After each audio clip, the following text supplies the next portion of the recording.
Hello, everyone, and welcome to a brand new week of this week's breakdown of This Week in Politics. I hope everyone had an excellent week, and it seems my house hunt is over. The owner offered me a 12-month lease, and I'm taking it. So that means full steam ahead with the show and everything else. Thank you for joining me. I'm Karina Fraser, and I hope you enjoy this show. So to begin with, I thought that we would talk about something that has been talked about a lot, but on a totally different angle. Now, we've all heard about the secret portfolios, the 5 of them, which Scott Morrison decided to give himself. Now, I thought this is a very unusual story. Who knew about it? When did they know about it? And why would they be inclined to keep it a secret? Now, interestingly enough, loads of people have lots of reasons to keep it secret. But when it fundamentally has to do with what happens to the Australian people, I truly believe that shouldn't be kept a secret, particularly as to how the country is being ran. There should be no secret ministries. But let me slow down what I found and exactly what this means. So, what was missed by the tabloids? I really, really can't stress that this was a book put out by Simon Benson that is a partner to Bridget McKenzie. He decided to write a political book, and the media sat on this thing for 48 hours. Now, looking at, let me quickly pull it up.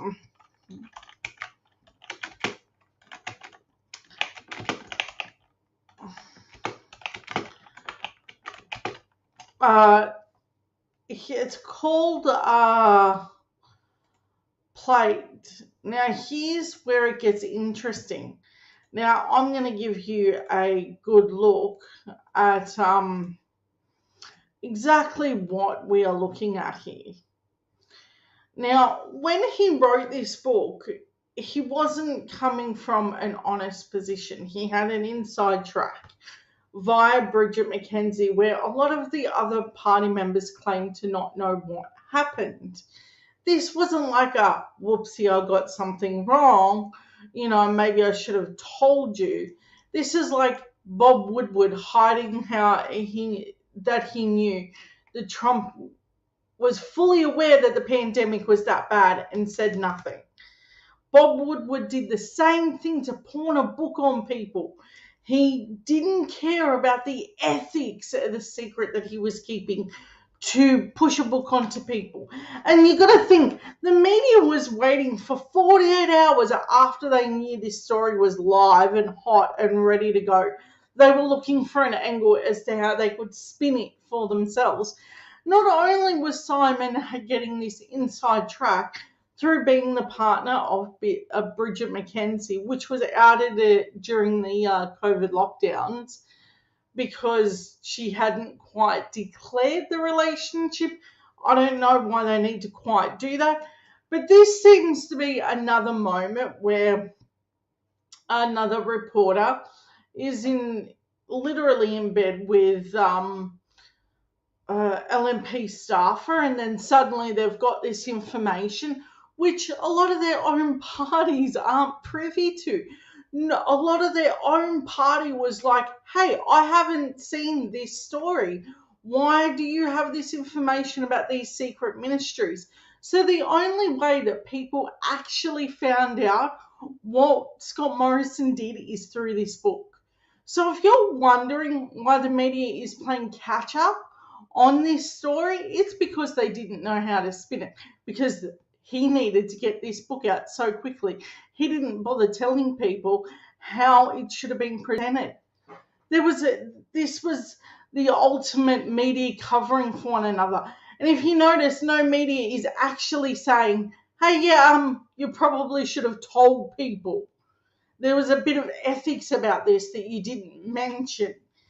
Why wouldn't you mention this? Because you're a bit of a soulless scrubbing man that decided this is the angle you would go with. I'm not against people selling a book. Oh, hell no.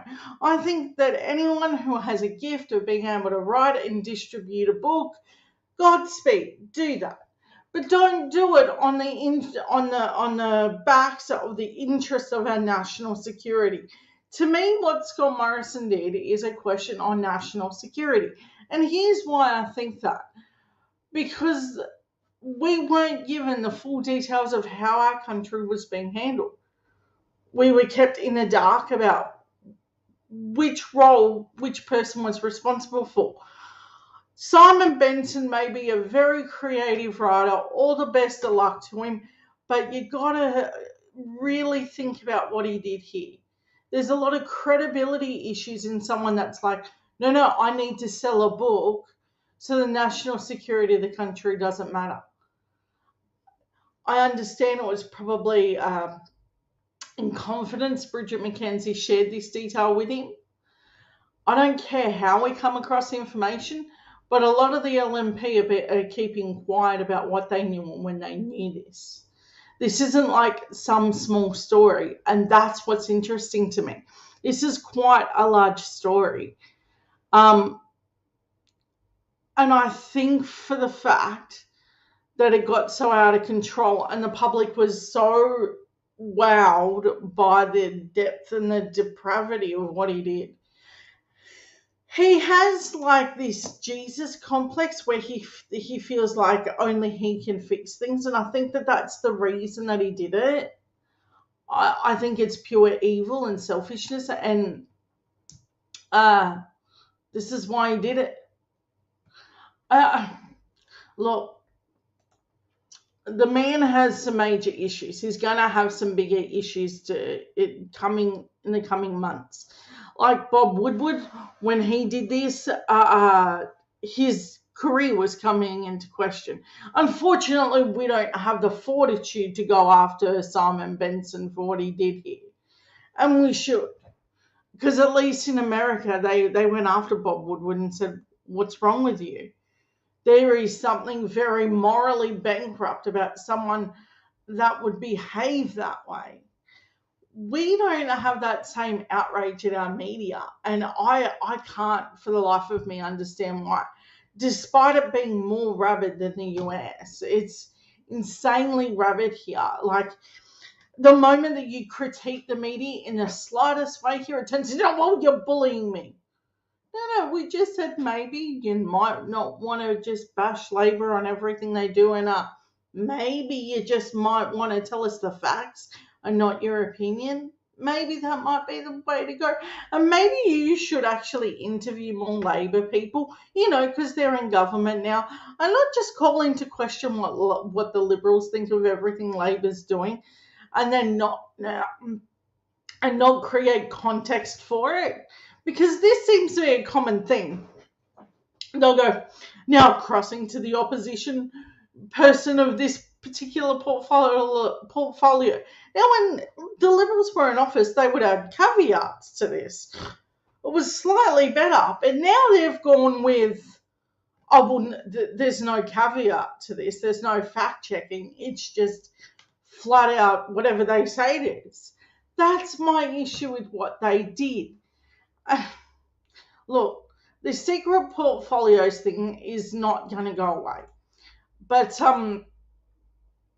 I think this is going to get way worse, way more quickly. And I think we're going to have to see what's going to happen in relation to this. Like Amanda Mead points out, the weekend Australian scoop of the year that Scott Morrison unprecedented grab for power, but the paper may have buried the lead in the running 5 paragraphs. One ends splashing, and instead with a story about a teacher brain drain, while highlighting another about John Howard. Perhaps the broadsheets are underplaying of the story is why the nation's media largely ignored the bombshell for 48 hours, and they did. They didn't just run with it. They they're too busy trying to cover their guy. Uh, he was chief political correspondent that Bridget McKenzie happened to be sleeping with. Gee, I wonder why I think the media is skewed. I mean, is it any wonder you've got Vicky Campion from the Daily Telegraph happen to have very, very close ties to Barnaby Joyce? Or is that a grey area to ask, is it Barnaby?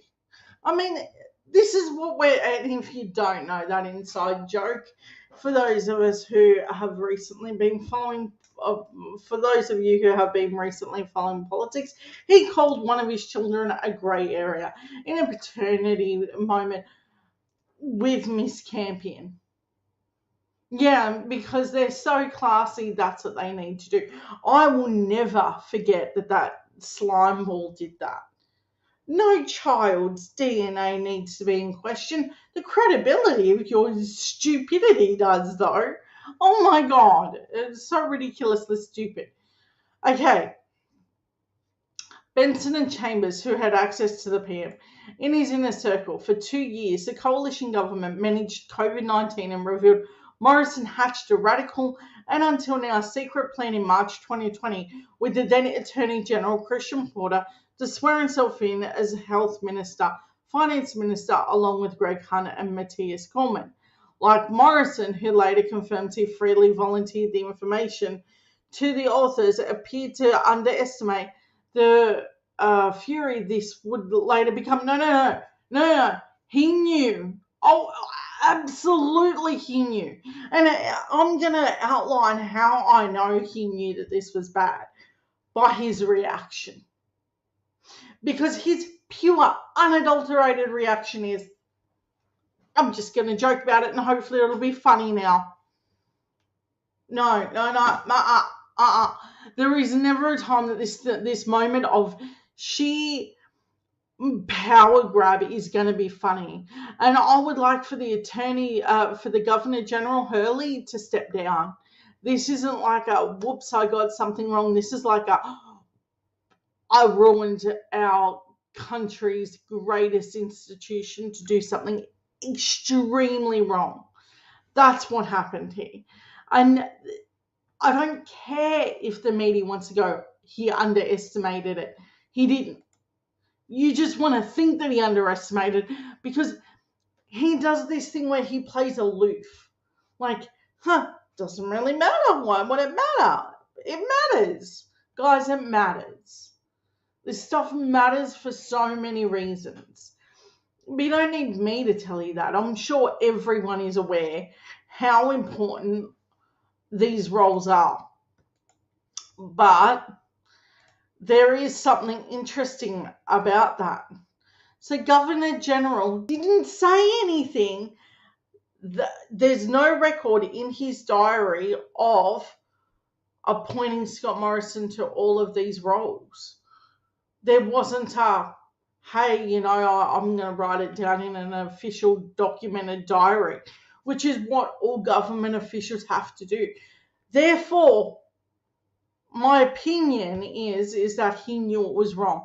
To hide that he did this swearing in and to not tell us all, oh yeah, absolutely. That to me is like a stain on his credibility to know that. He had weird things like dinner dates that he was keeping, and he had notes on what was inside those dinner dates.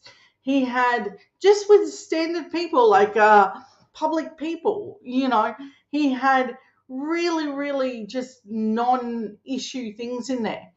And the most important thing that he did was swearing Scott Morrison into all these seats. Nothing. Whisper. Nothing. That's a really interesting thing. I'm amazed that he still holds this position.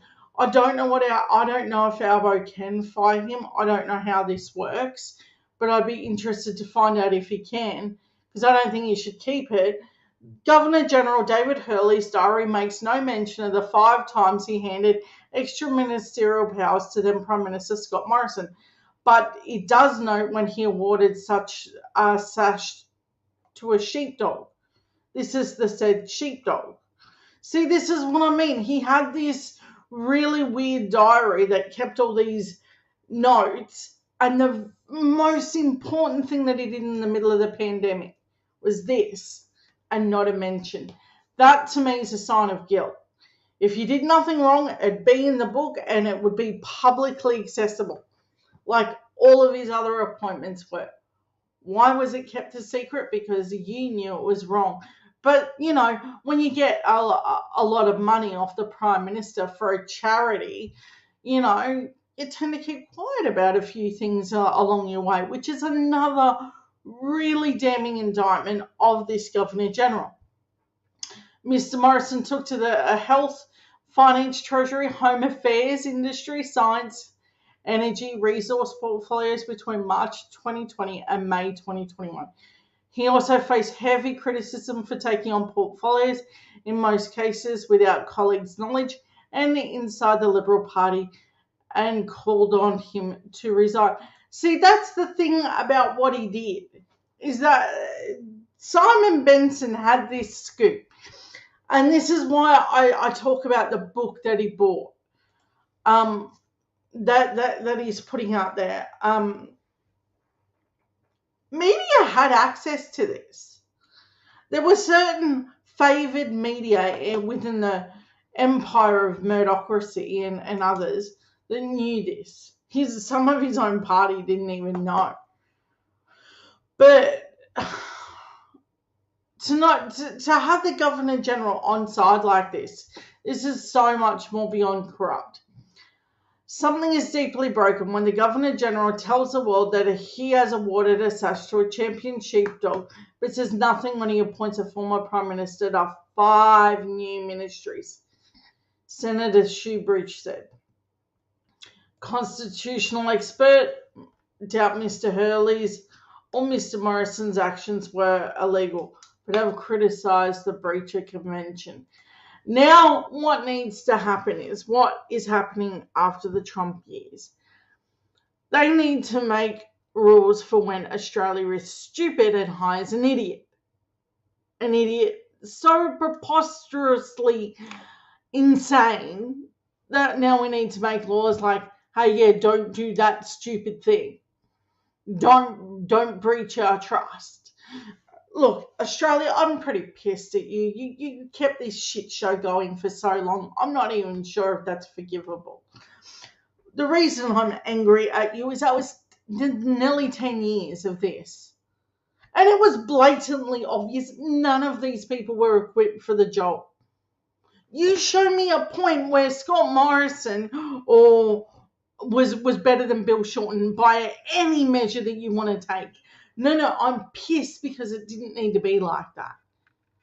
But we kept accepting this as the marker that we walked by. Why? Because somehow in this idiot world that's upside down, the media was gaslighting everyone and telling everyone, no, it's fine that, they're lying to you completely and that there's no fact checking and that the ABC is slowly being dismantled into the much loved representation of the nation. No, it's fine. We'll just keep doing that.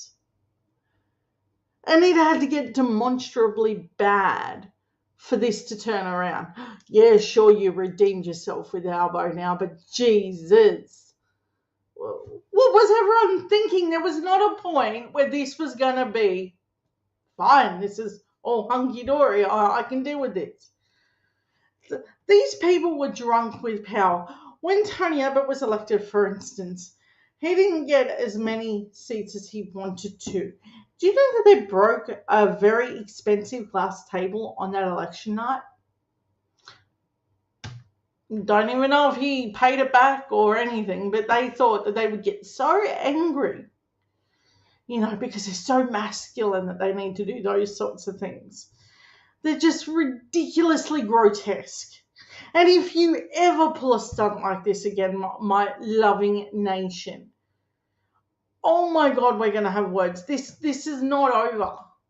Not by a long shot. These idiots were allowed to roam free because we didn't have the fortitude a lot sooner to get rid of the idiots. We got to wake up and realize these people were taking us for a ride for a very long time in the middle of something really deadly. I'm angry that they got this much power so quickly. But it's not done yet. Now listen to Barnaby Joyce's reaction to this. This is how you know that he didn't want to challenge it, because he'd only just gotten back to the top job and he was thinking, well, why would I challenge it for? I just got my cushy new pay rise, which I was whinging that I couldn't even go out and afford certain things because having two families is quite expensive, Mr. Joyce. I mean, when they make a whole rule about, a whole bonking ban, that you've got problems. When the public starts asking how much groggy you're allowed to have for free, the country has problems. That makes it a very interesting moment. Now, it's been a big question for me for a long time. But looking at Barnaby Joyce, are you people nuts? This is nuts. Barnaby Joyce was Deputy PM, the same guy weirdly standing in front of a car in a pair of shorts and a cowboy hat. Not even like he looked like he was lost. It's a real picture. It's amazing that Australia tolerated these idiots for so long, and that he's considered popular in his seat. I had negotiated an extra minister, which we were not entitled to. I had another person on the expenditure review, which we were not entitled to. I negotiated more staff for the National Party, which we were not entitled to, Joyce said. He didn't push back after Scott Morrison overruled the National Resource Minister, Keith Pitt, to reject a controversial gas project because he did not want the junior coalition partners' power to further diminish in cabinet. Wasn't about you or me. Wasn't about the voters. Wasn't about the people he was supposed to be representing. It was about pure power. So now Labor needs to come in and fix up this mess and make laws around this. They need to come in and say, no, Australia, you might elect an idiot, see? And now we need a law that's idiot-proof, that thinks that this is not such a hot idea. So we're going to make laws so that's not a thing you can do anymore. It's repugnant. Our IQ has slipped demonstrably low to something that you can't redeem from. To have those people in for that long, we were fed some ultimate bullcrap. Looking at what he pulled here isn't even like the start of how awful it was going to be. It was awful on top of awful. This pandemic was awful for a lot of people, and it's still going. What they did here, and then the forcing opening of the country, you watch how many people die. It's still happening. Then you got monkeypox and everything making a revamp, but I'm gonna get into that a little bit later. But meanwhile, Scott Morrison has taken to making a joke about it. Check it out. He's on Twitter making jokes about his secret portfolios. Meanwhile, Scott Morrison making jokes about his secret portfolios on Facebook. I'll let you know if I need any work done. What time do you need me for my first shift? Look who joined the team. Scott Morrison just added lead climbing arborist to his portfolio and started working with us without telling anyone. Funny. He's laughing at us because it's funny to insult our intelligence like that. Because he thinks he's having a laugh at us. Yeah, I'm pretty angry. This is not funny. There's something deeply grotesque about this that I can't just walk by. There's not a moment that I can go, oh, I'm okay with this today. There's not going to be. But I think Albo spoke a lot more eloquent than I can about why he thinks Scott Morrison handled the pandemic so badly. Australians knew during the election campaign that I was running a shadow ministry. What they didn't know was that Scott Morrison was running a shadow government that was operating in the shadows. What we have when we get sworn in as ministers is that there's some transparency there. How is it that the Australian people can be misled, whereby we know now that Scott Morrison was not only being Prime Minister, but was Minister for Health, was Minister for Industry and Science at the same time as Resources, was the Minister for Finance. And we had the extraordinary revelation that Matthias Cormann apparently wasn't aware that Scott Morrison was the Minister for Finance as well as himself. We all know that Scott Morrison had trouble doing the job that he had. Perhaps it was because he was doing so many different jobs that we didn't know that he had. Perhaps this explains why we didn't order enough vaccines. I mean, the Minister for Health might have thought the Prime Minister was ordering them because he was also the Minister for Health, and he thought the Minister for Health was ordering them. Oh, and I mean, we can make jokes about it in time. I think it's a little bit soon, but it gets better. He goes one better. Okay, this is his response when a reporter gets it all wrong. State and territory governments working those issues through. Mr. Morrison, you mentioned that you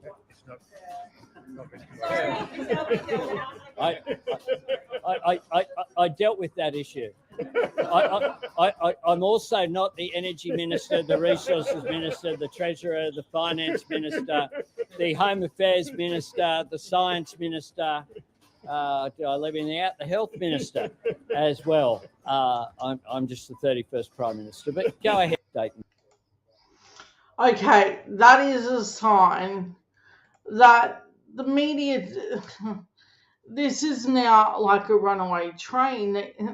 They can't control even the most basic of what is going on here. And they still think Scott Morrison's Prime Minister. They haven't even adjusted that we have a new government. It's incredible that they're this terrible. Okay, so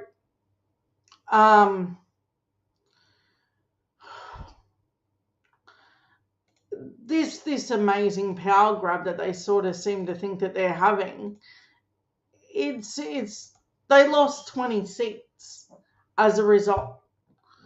But I want to show you one more person's response. This will be important because I think Malcolm Turnbull's response to this is exactly what it seems more fitting at this time too, along with Anthony Albanese's. Former Prime Minister Malcolm Turnbull has thrown his support behind a voice to Parliament, declaring he'll vote yes when a referendum is held. His intervention is notable because when he was Prime Minister, he opposed the voice. Here's what he told Q&A in 2017. I do not believe what would in effect be a third chamber of Parliament available only to Aboriginal and Torres Strait Islander people is consistent with our constitutional values. Every single law that goes through the Parliament, whether it's tax, whether it's defence, whether it's social security, whether it's health, they all affect Aboriginal and Torres Strait Islander people because they're part of the Australian community. And that would mean showing that the party controlled the narrative around this particular issue rather than him speaking as himself, which now he miraculously found his voice on. That's what he did. That assembly would have the right. Keep in mind that it's also true, thinking of it like this. He knows everything he's saying right there is a lie. He knows it's not a third chamber of anything. It's just an added voice to our Parliament. He knows But I want to get to the good part in a second. If it chose to examine every piece of legislation, it would be, in effect, a third chamber. I don't think it's a good idea, and if it were put up in a referendum, it would go down in flames. I want to go back to Teela. That's my view. Malcolm Turnbull joins me now. Welcome to the programme. Thank you. You were vehemently opposed, as we saw there, to the concept of a voice to Parliament. What made you change your mind? Well, it has achieved enormous momentum.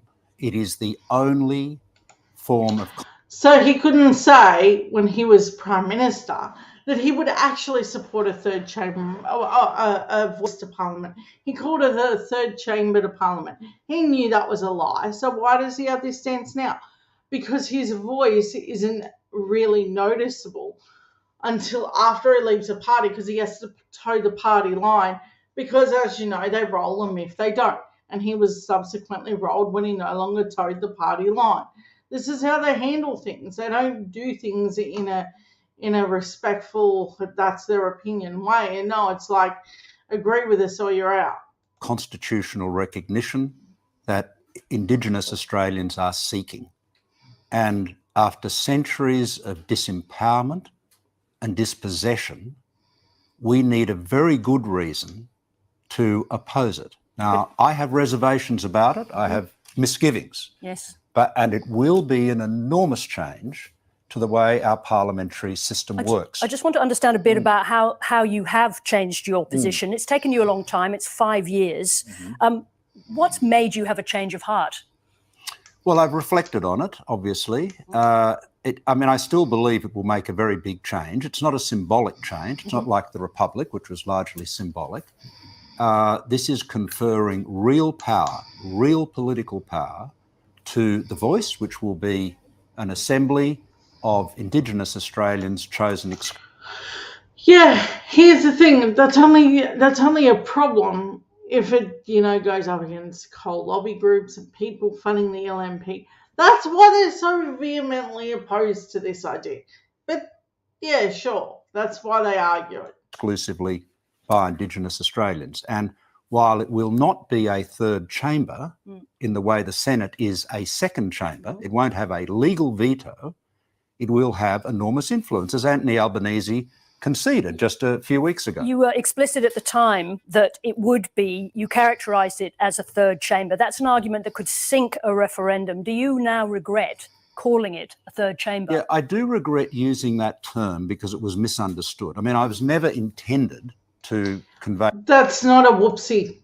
No way was that a whoopsie, I got the wording wrong. No, it was a deliberate party line that they're still using. Remember, these aren't mistakes. They're designed. They're party room thought out. No. And you can't use the fact that he's now no longer Prime Minister, that suddenly he found his voice. He always knew what he was doing was wrong. Just like the carbon tax lie. It was never a carbon tax. It was a scheme in which you would trade in how much you were polluting for the tax credit write-offs. So if your company produced less of a carbon footprint, you were given credits. That's not a tax. It was incentivizing the amount of carbon emissions we were emitting, and it worked. This is how I know that they're deliberately being wrong in their assessment of this. Their narrative is always wrong, but the media will run with their narrative rather than what the truth is. The idea that it would be a third chamber like the Senate is a second chamber. Wasn't that phrase used in order to make it sound like something that should be troubling or a threat to Australian democracy? Well, I don't know whether threat's the right word, but it is people will have different views as to whether it's a threat or not. It's you definitely, use those words advisedly? Yeah, it's definitely a very big change. It is, look, the statement from the heart, the Uluru Statement from the Heart, spoke of the torment of powerlessness that Indigenous Australians experienced. And it proposed, and it was a big, new, radical idea at the time, it proposed the Voice to Parliament as the answer to this, or an answer to this. And the Voice will be powerful and it will be heard and it will be heeded. Yes, it can't be abolished. Yes. And it can't have its reports put on a shelf like something from a government committee. Yes, and these are all about now, but I do want to understand the change of mind. You say you've reflected, but at the time you were not in a strong position politically. Did you reject it in order to appease the Conservatives in your own government? No, not at all. It was the cabinet. I mean, I only had one portfolio. Well, yeah, when you're pointing out the Captain Obvious moment, that Sarah Ferguson actually called him out straight on it, and he went too straight no. No, because denying the reality would be, bad for his image. When I was Prime Sure, but Minister. you were you had a very powerful voice as the Prime Minister. So the question remains why you termed it in that way and what for and why. Well, that was the Cabinet's view. But it was your view too. It was my view too, absolutely. Yes. So what's changed in your reflection? Well, I think the term third chamber is an unhelpful one because, as I said, because it's apt to confuse, right? Because some people hear apologise for using that term. Do you? Are you sorry too that you used it? No, I'm not going to apologise for political. Not gonna apologise for misleading the people. I know. Why would you do that? That's the thing. They never ever backtrack on something that they know was wrong. Typical Liberal speak. Political discourse 5 years ago, but what I would say is that I think we've got to be clear. As I said, it's not a third chamber in the way the Senate is a second chamber, but as Anthony Albanese himself observed, speaking very candidly and constructively about it, as he said, it would take a very brave government to do something relating to Indigenous affairs that the Voice opposed. So it will be.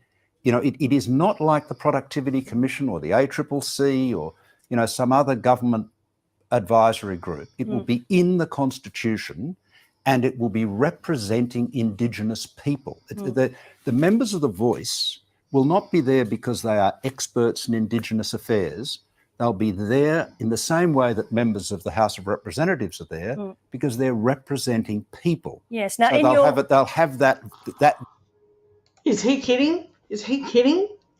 Our First Nations people are our best representatives. They've always had the best care of our nature and other things since the beginning of time. Any distinction other than that is pure disingenuous, in my opinion. Their voice will be one with enormous legitimacy, constitutionally and democratically. People come to you and they want to know why it is at this point. Was it Albanese who changed your mind in his speech at Garma? Because as recently as your autobiography in 2020, you were still saying that it was a third chamber. So it's a short space of time. Was it the eloquence at Garma that changed you? Well, it was a very good speech that Anthony gave at Garma. But no, I've been reflecting on it for a while. It was a decision that we took that I've been concerned about it. I think, Did you think you were perhaps on the wrong side of history? No, I think that, the only alternative... when you can't do a backflip that you need to clearly make on a statement that you made 5 years ago, this is the position that he put himself in. He knows it was a wrong position. He knew that he was weak in his power sources. He knew that as a Prime Minister, he wasn't liked in Conservative ranks and he wasn't liked on the Labor ranks. He was a deeply unpopular Prime Minister. Not as much as Scott Morrison, but still deeply unpopular. There was no way we could have come out in support of it, right? There was just zero chance of that politically and realistically at the time. So it was a political What we could have, I was Prime Minister. Prime Ministers are politicians. This is about politics and this is about power. The Voice is a very political thing. I'm going to interrupt, and forgive me for doing this. No. It's only because it's such a big day. We have to talk about Morrison in a moment. But just to understand where you're up to now, if the Prime Minister asked you to join him in the referendum campaign, would you do that? Sure. No, I'd certainly. I mean, I've put a lot of thought into a 2,000-word essay that's in The Guardian today. I encourage people to read it. Yes. This is a big issue. This is the biggest change to our constitution in my lifetime. and it will change the way our parliament operates. So people shouldn't.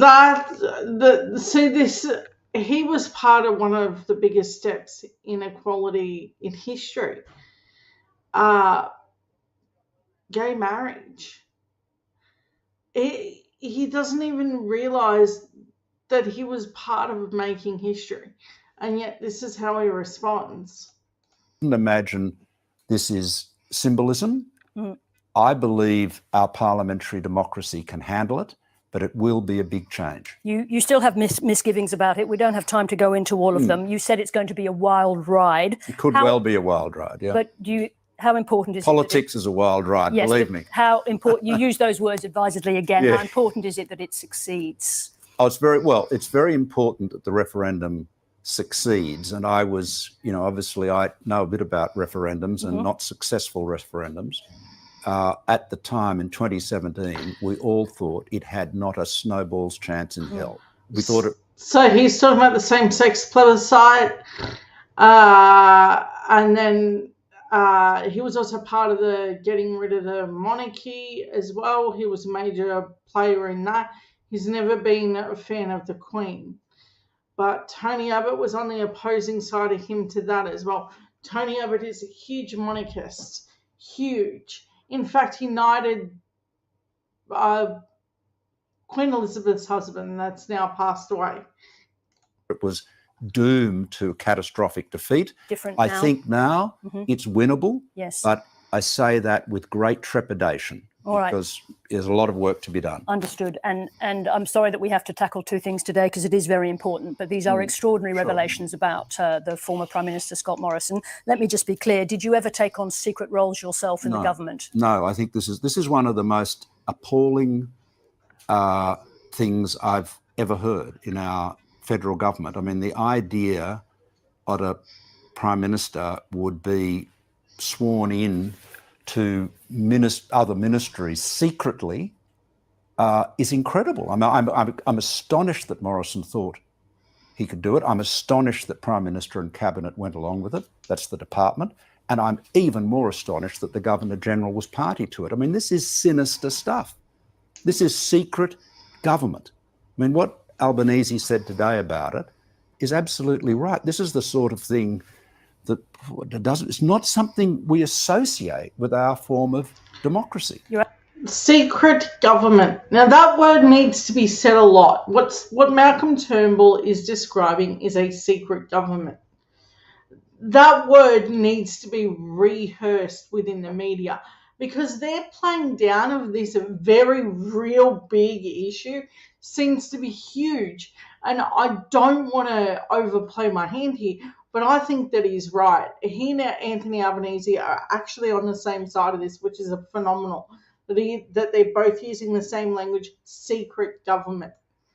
You're actually going further in a way than Albanese, who used the term tin pot. You're saying it's sinister. It is sinister. It is very sinister because it is secret. I mean, it's unusual and unprecedented enough for a Prime Minister to be sworn into another department, other than his own. But I mean, you do it obviously if a minister is away. I was sworn in as Minister for Agriculture and Water Resources when Barnaby was out of action for a few months. And presumably everyone knew about that. Totally. I was sworn in. There was a press release. Yes, it was completely above board. But doing things in this secret way, I mean, look, what's democracy about? I mean, fundamentally, we the people are entitled to know who is governing our country. We need to know who's the minister for this, who's the minister for that. And if in fact these things are all being done secretly, that's not a democracy. This flies in the face so of everything we there believe. Are questions about the Governor-General, but first of all on Scott Morrison, do you understand why he did this? There might be an explanation around health, but when it comes to finance and the other ministries, you know him very well. You served with him. I do, yeah. You've had complicated relationships with him, but why do you think he did it? Well, no, hold on. Before we get to that point, complicated relationships, dude. He rolled you. There's no. There was this moment where he was like, Scott Morrison has cheated from the beginning. He stole the seat of Cook. I mean, he's sneaky and underhanded. That's what needed to be done. And creating a secret government is just another layer to the weird onion of Scott Morrison in power. It was so weird. And Malcolm Turnbull needed to use this kind of language. And yes, he does have a revenge tour going. Well, I mean, that's a psychological explanation. I mean, because to be honest, I can't understand it. Because let's assume as Prime Minister, and I know what it's like to be Prime Minister, you felt that you needed to have the discretions and authorities of the Health Minister or the Finance Minister. Well, then you should do it openly. You should be sworn to those portfolios and then explain why you want to do it. But to do it secretly in a way that the public don't know about it and your cabinet colleagues don't know about it is incredible. I mean, this is not... Scott was meant to be leading a centre-right conservative government. This is not conservative.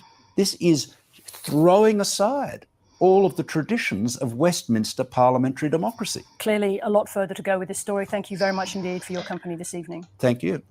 So I wanted that reaction so you would understand just how serious it was. As much as the media and people are making jokes about what exactly Scott Morrison did, there is a very serious undertow of all of this. And I think the thing that we're all forgetting so quickly is that we were never able to redress anything with Scott Morrison. He was either on holidays or not commenting, and then whenever the media would ask him questions, do you remember how hostile he was? Oh, no, I'm not answering that question. Talk to the minister, about that. I'm certain that if you went through archives of his press releases, he would have referred to the minister that we knew publicly in control of that, like Home Affairs. I'm certain that him taking up that Home Affairs portfolio secretly, I'm certain that he would have said at that time, I'm not the minister responsible for that. I'm certain that if we're good journalists, that they would say exactly that. That's the concern I have. But it's another thing that I just want to stress. We are dealing with as a nation that we have been lied to and cheated out of good governance. Even in the worst of government, I never imagined that they would secretly grab power like that. It's way more imaginable. It's almost like pulling a Trumpy moment, to me. But we're going to talk about something that Friendly Geordies did a live on. If you haven't caught Friendly Geordies, I implore you to go to either his Facebook, YouTube, whatever. But he did this really, really important story. Now, I don't want to overlap what he did. I want to go at another angle. So it turns out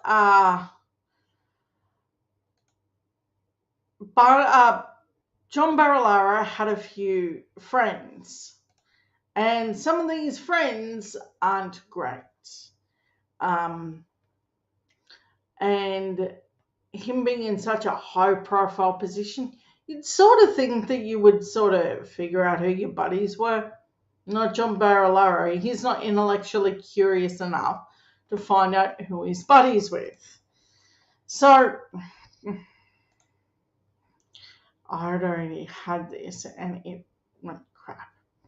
Okay, so for years the secretive property developing brothers Andy and Jonah Hayes have used their heavy-handed lawyers to carefully control the family's image.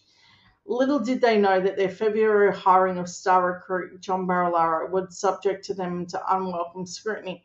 Now, understand that this family had already had like these weird moments where even within their own family they're fighting and they're threatening one another, and they're just an appalling group of people. God knows how they got this much control.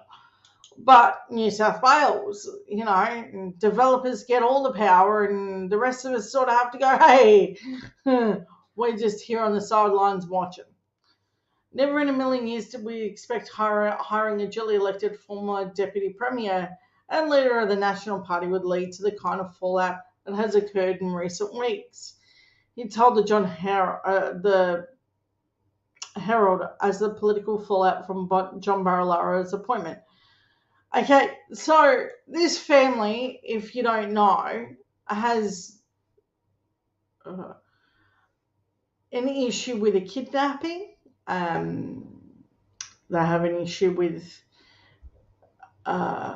underground links to Melbourne. They have links to bikie groups, and their credibility is super bad. Now, it would not have taken a genius to figure out all of these things, but John Barilaro doesn't seem bothered by that, and sort of seems okay with rubbing shoulders with these sorts of people. So the thing is that they deemed highly successful, but really what they did is they closed down old businesses, made new ones, got connections, and voila, back to being top honcho. This isn't an unusual thing. Remember, Scott Morrison's own nephew was in the home repair business, and he was also a grifter. Now, that's not, this industry by and large is a very honest, open, fair industry, but the ones that seem linked to the LNP, not so much. There seems to be this string of property developers that have this really awful underhanded sort of tactic going. Okay, so they've been demanding the removal of photos and stories portraying the less flattering side of the family. There was a photo online that they wanted gone with a member of the Amalgamine crime family draped over his shoulders, and that's what I mean. As much as they want to put themselves out there like they're the victims for hiring John Barilaro and they didn't think that this scrutiny was already on it, there are several news linkages to these people already. That was already there. They had football goalposts in their advertisements. Why would Stadiums Over Schools, New South Wales, have those same property developers' names on those goalposts? Little weird, don't you think? I wouldn't want to think that New South Wales was behaving very corruptly now, would you? Now, it's not for me to say if that was in an incredible stroke of luck on their behalf or just an incredibly dumb thing to do. But check out Friendly Geordie's story on that. Now, another story I want to touch on is this one's a big one. So, what did these idiots do that got my attention? They decided it would be funny and not disrespectful at all in their minds to block the entrance of a Melbourne hospital. Not just any hospital, a children's hospital. Yes, because geniuses love this kind of no-brain thinking. They thought that it would be this excellent idea to do this. Welcome to the low IQ Americanized crowd. Check it out. With Lexus Ownership it's going to play an ad first because, of course, they need it in the advertising. This is really disturbing, this story, for so many reasons, but I think that it's going to get interesting. Outside the Royal Children's Hospital, protesters stamped their authority. The job is not a vaccine! inside among hundreds of sick kids, 11-year-old Darcy, her mum Casey, forced to drive through the protesting pack to reach her little girl undergoing chemo for a rare blood cancer. I was nervous and I was scared as I was coming through. It was like a pure rage that then escalated into like tears. The group of anti-vaxxers blocked access to the hospital around 2 o'clock on Saturday afternoon. Yeah, that's right. The low IQ crowd thought it'd be funny and part of their rights to do this. Keep in mind that there are already rules surrounding it where you can protest. For instance, there is a certain amount of meterage that you do have to be from an abortion clinic. We never thought that the low IQ crowd would take to a children's hospital, but here we are, dummies. New game for you. Do not do this shit. No matter how funny you think you're being, it's not funny and it's not protesting anything. You are the dummy of the day. You are not exercising any rights. You are showing me that you are a part of a low IQ crowd that thought that this was your claim to fame. No, this is like where the internet never forgets. Whenever your face pops up again, I will cross-reference you for any other dumb shit that you thought was funny. I will punch you for this. This is your moment where you thought you got away with scot-free doing something this stupid. No, my friends, that's not what happened here. I now have a shit list, and you're apparently on it. Idiots who rock up to a children's hospital. At what point did you think that this was the go-to moment? Because I didn't think it was a good idea. Why would you think it was a good idea? I mean, not as if they're not, majorly immune compromised people. You're not going to a children's hospital because you're in the best of health, you idiots. If your children weren't off limits before, my God, hear this now, they are. You insane weirdos. Police and security standing firm as cars were flagged through and the hospital front doors locked. To have this extra burden of worry as you're coming in the door, it was just awful. The demonstration continued out. So this mother had experienced this moment with her child going through chemotherapy. I couldn't imagine the worry and the stress and having to pay for parking, remembering where you parked your car, organising your kid to sit in this very clean area to do this chemo, and you've got these bunch of idiots screaming at you while you're just trying to get your kid through the worst moments of their lives. There isn't a hell on earth that I could send you to that would convey my message to how incredibly insensitive this is. I feel nothing but shame that people like this walk this earth. Outside the Royal Melbourne and the Royal Women's, igniting calls for hospitals to be protected as an exclusion zone from protests. There's always the potential that delays or intimidation can make a bad situation worse. I spent a month of my life living on a couch at the Children's Hospital, and I think these people should have a good, hard think about what they're doing. While no one from the hospital wanted to comment on the protests today, a police spokesperson did say that they were extremely disappointed by the behaviour of protesters choosing to target hospitals. I'd prefer to not give these people any oxygen beyond a mask in a resuscitation bay when they're struggling to breathe. Having a parent upsets a patient, upsets the whole team that's supporting us. It's much bigger than they realise. Mimi Becker, 9 News. Now, idiots. Oh, it's... Now they're idiots. They thought that this was the genius moment that they were having. No, this is not your moment. These are children's moments. Nothing about this is appropriate.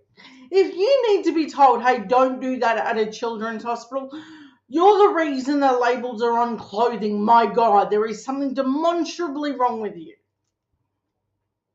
No, there's just no level of okay that I can be in and with you. But there is a level that I have now had to reach. Here we go.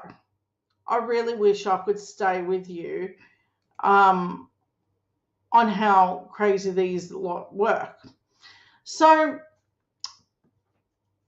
Avi Yemeni, chopping block guy, you know, the guy who got his wife with a chopping board because he's incredibly stupid. He's also an anti-vaxxer, an anti-masker, and everything other than normal. So he didn't pursue that defamation case with the PR guy. Raised a lot of money. Now he's wanting money to go to New Zealand, the anti-government protests. Yeah, that's a kind of IQ that we need, huh? Avi Yemeni. So I'm going to leave you with this fun story. So, here we go. For anyone that is feeling low about this week, just remember, New South Wales is tipped to go to ALP. So we will see how that plays out. Labor should be in charge of the state of Sydney, New South Wales, in 2023. So that brings everything to an amazing close. I hope you guys had an incredible week, and I will be in to see you all next week for another weekly breakdown of this week in politics. Do like, share, and comment. I read them all. And please let me know what you think of all the content. Oh, thank you. Yes. My voice is definitely loud and always be able to be heard. All right, that wraps up this week's breakdown. I will see you next week, and thank you and good night.